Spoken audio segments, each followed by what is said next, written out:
C'est ça un rêve américain, les boys. Quoi? Oh, pardon, je t'ai shooté. Si tu veux devenir coach en 2024, franchement, c'est pas ce que tu crois. Deviens éboueur. Du coup, aujourd'hui, on t'a préparé une petite vidéo en 3 points J'ai rien contre les éboueurs. qui t'explique réellement ce que c'est le métier de coach en 2024. C'est bien. Voilà. Voilà. Je couperai les parties où tu parles des boueurs. Oh, c'est pas cool.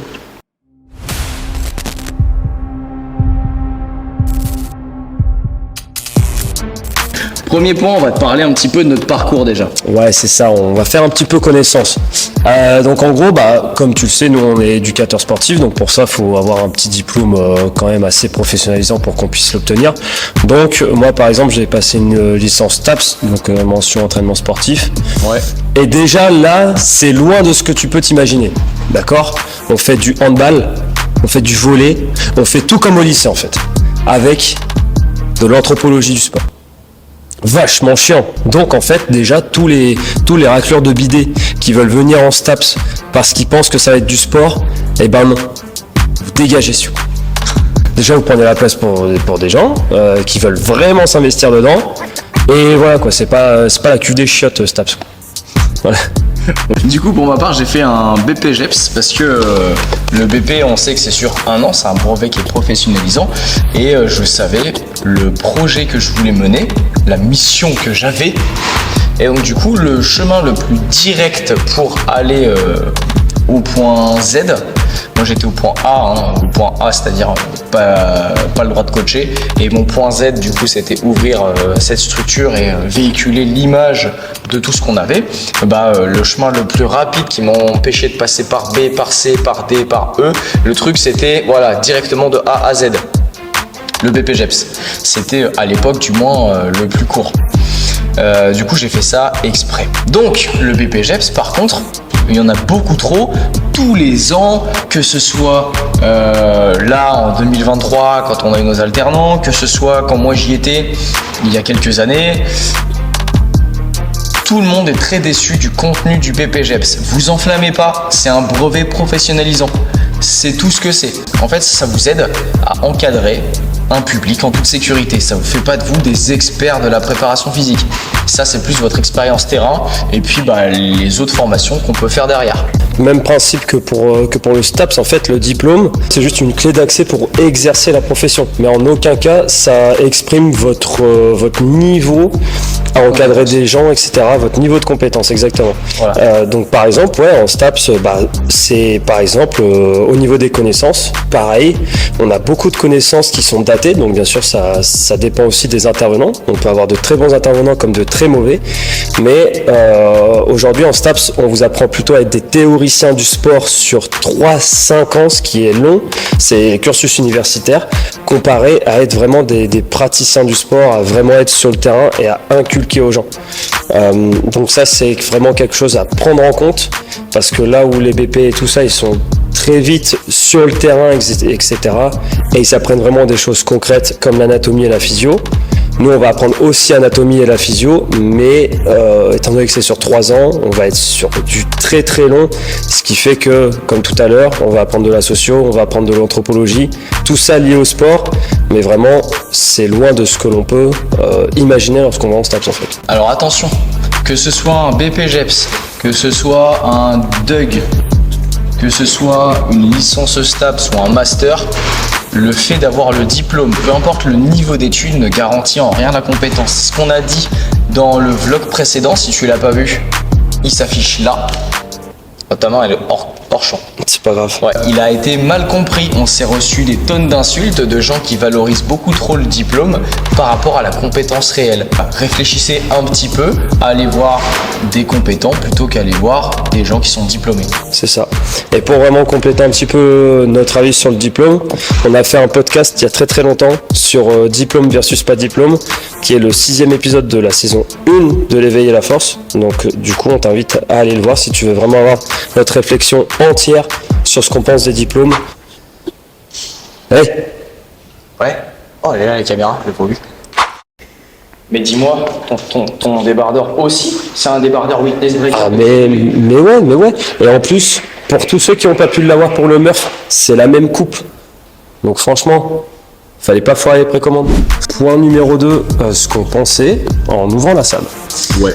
Eh ben, pas du tout ce qu'on fait actuellement. Exactement. Déjà en ouvrant la salle, on pensait qu'on allait rester coach. Donc du coup que notre métier allait se résumer à bien coacher et que la qualité du coaching allait tout faire. C'est ça. En fait, non. Et on n'avait pas pris en compte l'aspect qui était la prospection. C'est-à-dire que moi personnellement j'imaginais que les gens allaient rentrer comme ça et faire « Ouais, c'est pour des abonnements !» Et on allait faire « Ok, viens avec nous !» Et bim, voilà, terminé. Or, on vient juste de faire une nouvelle publicité Facebook. Ce qu'on croyait, nous on croyait que on allait coacher comme ce qu'on faisait avant d'ailleurs, puisque avant d'ouvrir Q2G, on était coach, donc à domicile, en ligne, dans des clubs de sport, dans des associations sportives. C'est ça. En fait, on faisait notre métier, c'était de faire de l'entraînement. Alors moi, j'avais ma petite boîte structure, ouais. Donc du coup, je faisais un peu de com, mais du coup, je comprenais pas, j'étais très mauvais là-dedans. Bref, je comprenais rien. Mais voilà, il y avait un petit peu de com, mais le plus clair de mon temps, c'était faire des progs et coacher. C'est ça. Faire des subis alimentaires aussi, mais ça va dans coacher. Donc du coup, on a découvert tout ce qui était gestion d'entreprise, grosso modo, ce qui relève de tout ce qui est administratif, tout ce qui est prospection, gérer la communication aussi. Tout ce versant-là, en fait, on s'y était pas spécialement plus intéressé que ça.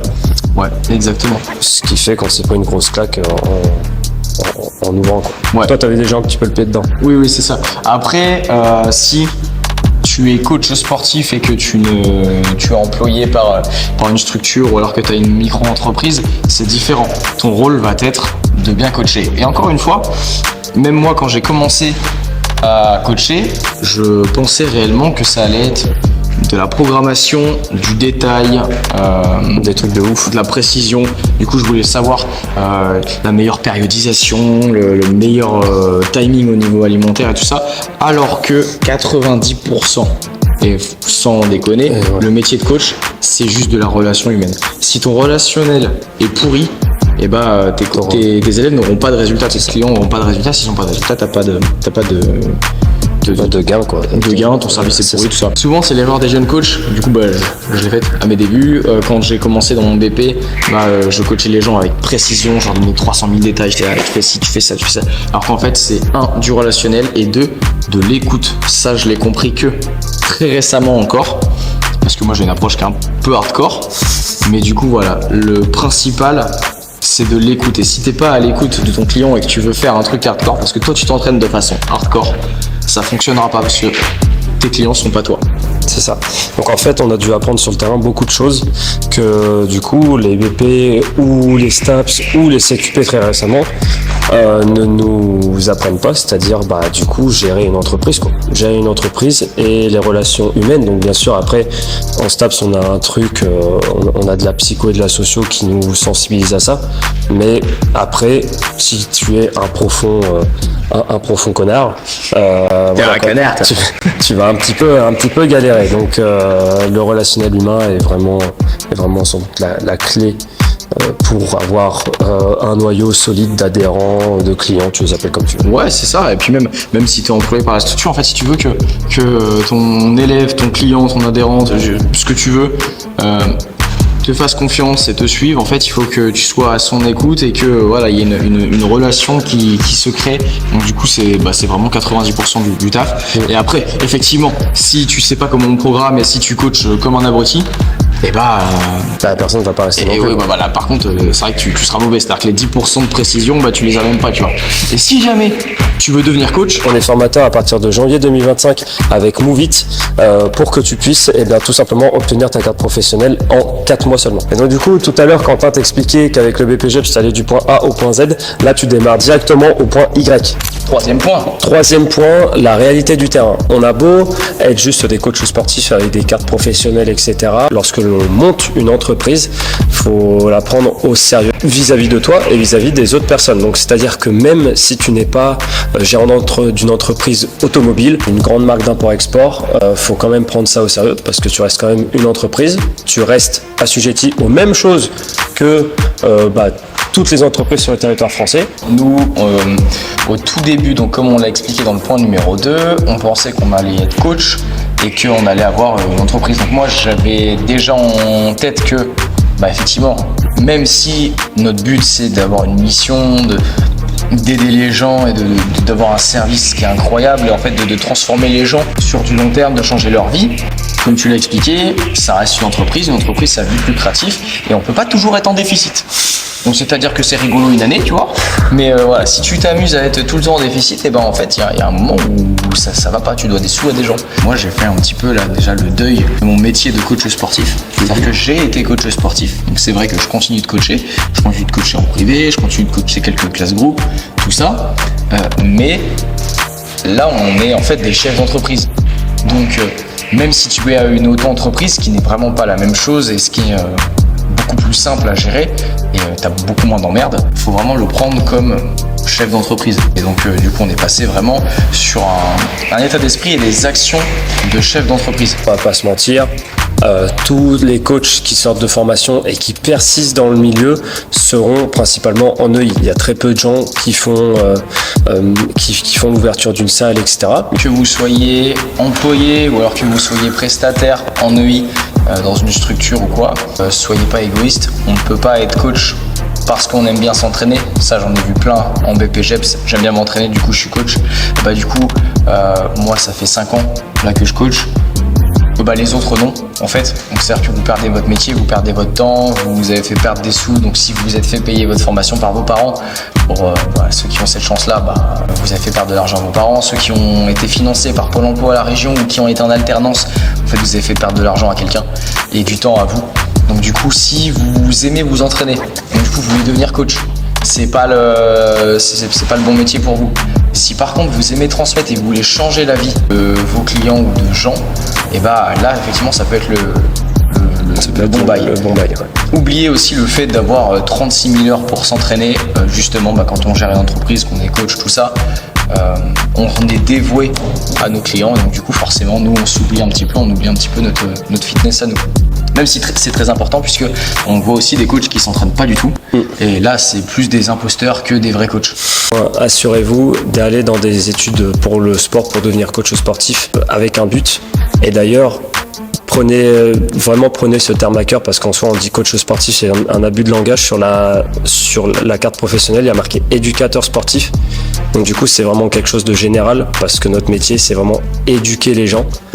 Et du coup, si vous n'êtes pas prêt à éduquer les gens sur certains points, à transférer des idées, etc., à transmettre, ça sert à rien. Sur ce, si tu as bien aimé cette vidéo, je te laisse t'abonner. À peu près 10 secondes, là, tu vois, tu n'as même pas besoin de quitter la vidéo, tu pivotes ton téléphone et tu cliques sur t'abonner. Exactement. Ça nous forcera à continuer. Donc tu t'abonnes, tu mets un petit j'aime, tu nous mets des petites idées en commentaire, même si on a déjà sûrement l'idée pour le vlog prochain.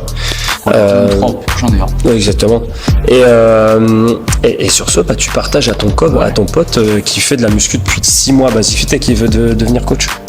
Non, c'est pas possible. On fait quoi pour les gens qui regardent le contenu et qui sont pas abonnés? On vous retrouve et on vous écrase la tête avec une dumbbell. Parce que il y en a dans ma vision là. Ouais. Juste avant, on joue au basket, parce qu'il y a aussi le panier de basket. Exactement. Yes. Bon. Sur ce, des bisous.